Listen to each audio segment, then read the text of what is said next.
Hi, everybody. I'm Dr. Seth, clinical psychologist, Dr. Seth Meyers, and I'm going to spend a little time talking to you today about a problem that I have seen that relates to fear of abandonment, but specifically fear of abandonment in men.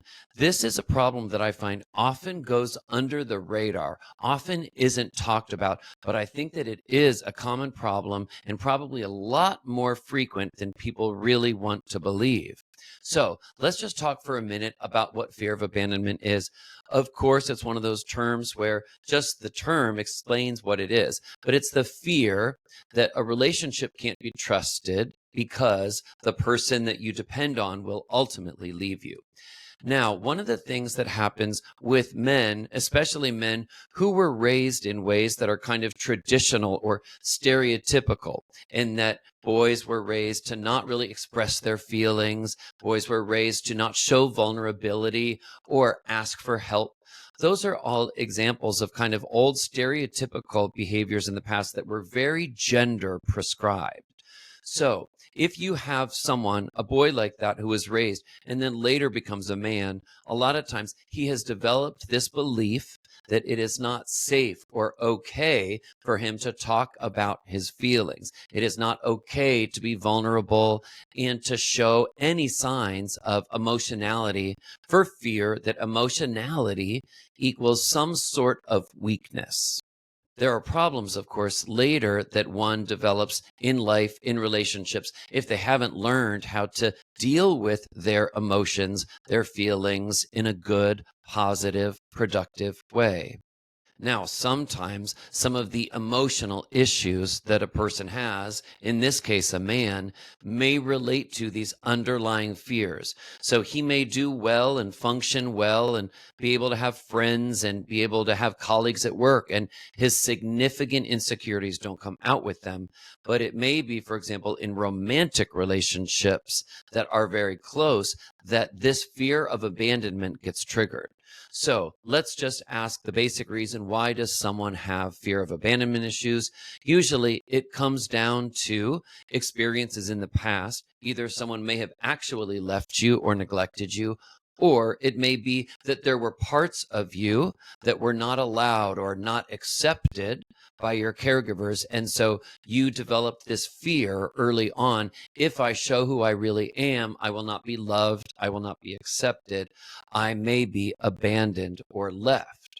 So those are some of the reasons. But if you have a man who deals with some of these major underlying insecurities related to fear of abandonment because of his discomfort with emotions and his fear and anxiety around expressing his emotions in really good ways, he may deal with this fear of abandonment, but not express it directly. He may not be able to communicate in a very balanced way and say, listen, when you do that, I'm afraid you'll leave me, or I'm afraid you don't love certain parts of me, and that's when I feel anxious or depressed, which makes me, and then they list the behaviors. That's someone who's really in touch with their thoughts and their feelings, has really good self-awareness.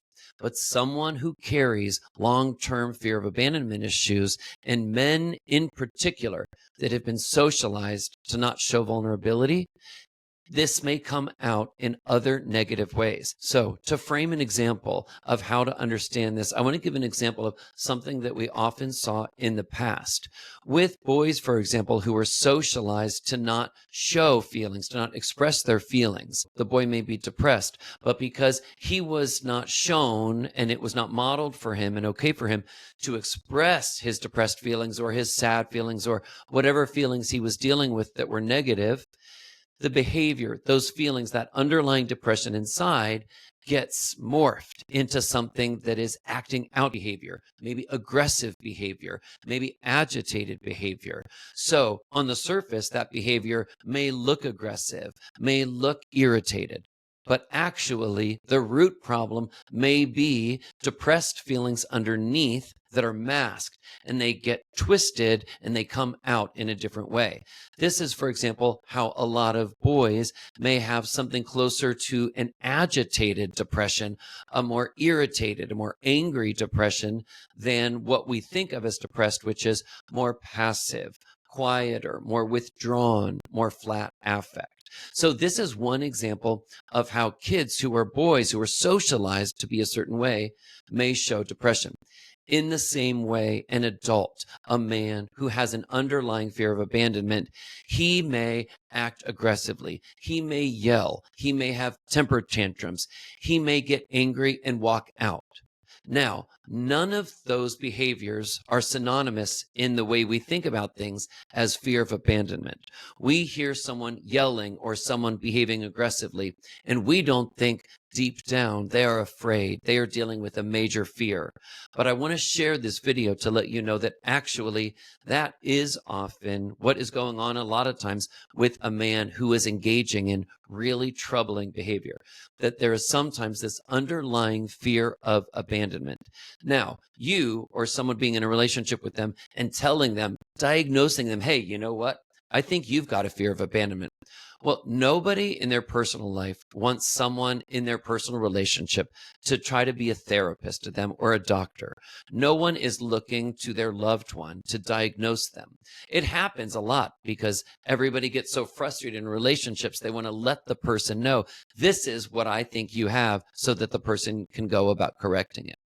But I share this video to say, I want to make sure that people close to an individual like this, a man who deals with a fear of abandonment, understands that the surface behavior may not reflect truly the feelings underneath.